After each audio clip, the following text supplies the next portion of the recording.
The last new Champions Legendary Lord I have yet to cover is Azazel, or as I have taken to calling him, Azazel-NUT, because Nutella is the best spread, and Slaanesh is also the best at spreading the love around, and everybody loves Nutella, unless you're allergic somehow to hazelnuts. But anyway, totally off topic. Azazel is here in a nice land battle against the High Elves. Again, yes, a lot of High Elf games recently, but hey, I have some key patrons who will be very happy about that. For the build, got Azazel here, yeah, his loadout. Got the Tempter ability, which, Temptator, or rather, which gives him damage, resistance, and melee damage reflection. Reflects a flat amount of damage back every time a unit makes an attack on him, so if you kind of YOLO him into a big blob of stuff, he can get a lot of value from that. Doesn't have a lot of armor, though, only 5 armor, typical of Slaanesh, 55 defense. It's flying, though, with 100 speed. Does have Devastating Flanker, and also has Strider for when he's on the ground. Acquiescence, of course, and Lash of Slaanesh from the lore of Slaanesh. Got the lore attribute as well for that map-wide melee attack and leadership. And then he's also got this domineering aura. Every unit wavering nearby will charge up this aura and give a nice little debuff to melee attack and melee defense. For the rest of the build, we've got some Marauder Spears up front, a couple of Warriors of Slaanesh, ill met by moonlight indeed. Wow, that is a nice angle right there. Looking just fantastic. We've also got the Regiment of Renowned Demonettes here, the Exalted Demonettes even, Bringers of Beguilement, with a Cultist of Slaanesh on the new War Shrine mount. The Cultists can take these things, and they're quite decent, especially the Nurgle and Slaanesh ones, of course. Another unit of Warriors, got some Furies out to the wings, a couple of Marauder Horsemen, and a couple of Hellstriders, anti-large variant. For the High Elves, Techless up on his bird. We've got some White Lions, some Rangers, some Sword Masters, a couple Lothern Seaguard here, 3 of them, some Spearmen, and some Silver Helms. So let's get things rolling. Elves versus Slaanesh. In my experience, Slaanesh does decently against all of the Elves, but we'll see here. The armor piercing of the Sword Masters and the White Lions I'll have to watch out for. Definitely good to have a couple of key armor piercing units now so that you can not get killed by the heavy Slaanesh warriors. But rather than going with the Marauder spam here, I figured, well, Marauder Horse, not spam, but a little bit of Marauder Horse. And, yeah, anyway, we're going to get a big engagement here with the Furies and the Hellstriders. Marauder Horsemen all combining against the Silver Helms. Techless also getting caught up in the Furies. Azazel is going to make his way over. Man, he's got, like, the creepiest stance, just, like, full spread legs. Like, I don't know. A lot of people don't like... or a few people, I should say, not a lot. Few people don't like Azazel's face. I think it's perfect. His, like, mega creeper smile is just so fitting for Slaanesh. Anyway, got a nice Flaming Sword of Ruin here from Techless. He's also going to throw down a Fiery Convocation. I'm going to go ahead and scatter. A lot of my units are routing anyway. But drop a little Lash there of Slaanesh. Do something melee attack. Spell Mastery from Sword of Techless, which, yeah, now has been changed to give that. Should give Techless a lot of extra damage should he choose to cast an AoE damage spell, but I'm not sure. I don't think he even has one necessarily. Yeah, maybe just for a bigger Flock of Doom or regrowth there. Yeah, but anyway, doing pretty good in that engagement. Meanwhile, on the front line, the Warriors of Slaanesh clashing with the support of this War Shrine Cultist here. We're also going to get the Demonettes summoned to immediately come in and rear charge. The Furies also on a rear charge here. The Regiment of Renowned Demonettes in the distance. And a 2v1 with those Warriors of Slaanesh to beat down White Lions. Are now going to overrun into some spears. A couple models even make it all the way into the Sea Guards, which is just fantastic. I'm going to hit them with the Enrage in just a second so they can't pull away and fire. Meanwhile, over here, a lot of my light cavalry does get pushed back. I mean, it's just Slaanesh after all. It is just squishy light cavalry.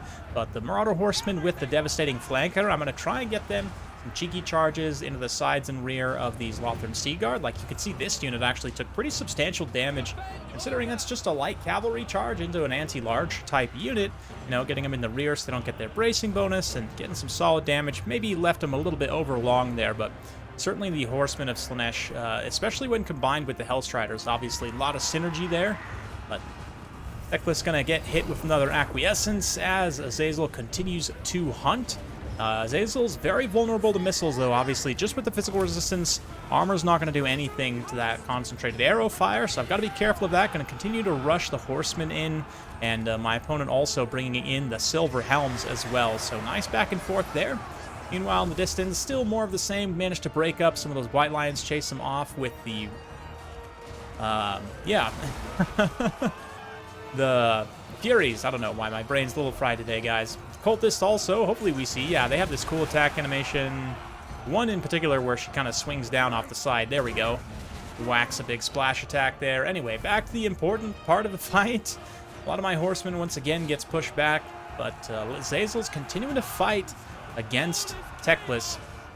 And the Hellstriders are also continuing to help support this engagement. They've managed to break the Silver Helms. Going to try and chase them off. Victorious Bringers of Beguilement, a unit that just cleans up ridiculous amounts of kills if left unopposed. Going to also run in here a little Lash of Slaanesh to give a nice map-wide melee attack buff. Disrupts the formation significantly and allows the Demoness to get in here fully saturated with the devastating flanker, and despite how low they are, they're just going to shred those Lothern Sea Guard in a big hurry, and more Furies coming in here, shutting down the last few archers, just to really guarantee that Azazel, as the, the guys in-game call him that, which I must say, I absolutely hate that pronunciation. I'm going to just refuse to use it and call him Azazel, because, again, Azazel-NUT. It's just so fitting. I don't know. Anyway. Yeah, another acquiescence there on Teclis, or Narcissism even, the army ability, just to make sure he can't escape. Make sure Azazel can get the killing blow on him. Beautiful animations. Oh yeah, look at that. Oof, stabbing right in the face.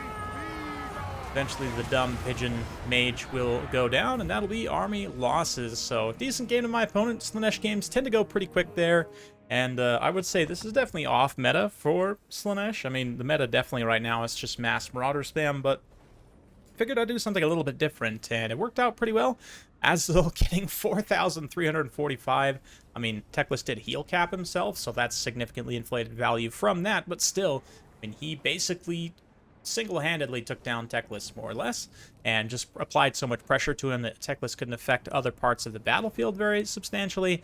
The Cultist as well didn't do a substantial amount of damage, but almost all of that is against like Swordmasters and White Lions.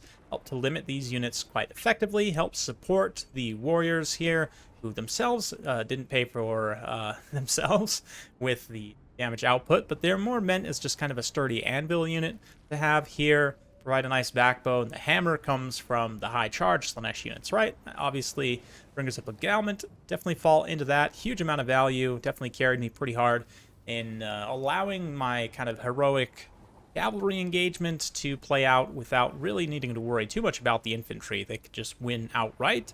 Marauder Horsemen of Slaanesh, also fantastic. Hellstriders, fairly well limited. I mean, get close to paying for themselves, but not quite.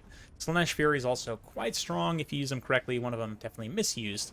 And then the Marauder Spearmen contributing, definitely. Teclis, pretty solid. A little bit risky here, though, I think. Maybe it's more worth it to go for a like very high damage dedicated Combat Lord.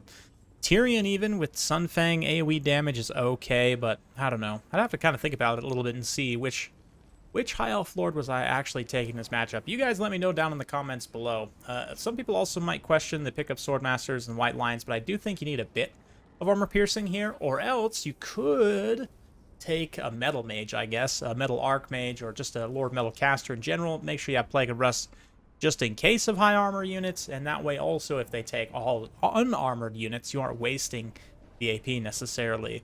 But, yeah, Lothern Sea Guard, definitely a bright spot. I think they're going to be a great pick in this matchup in general. If you can keep them safe from Furies, maybe like Sea Guards and Light Cavalry. I don't know. Hard to say.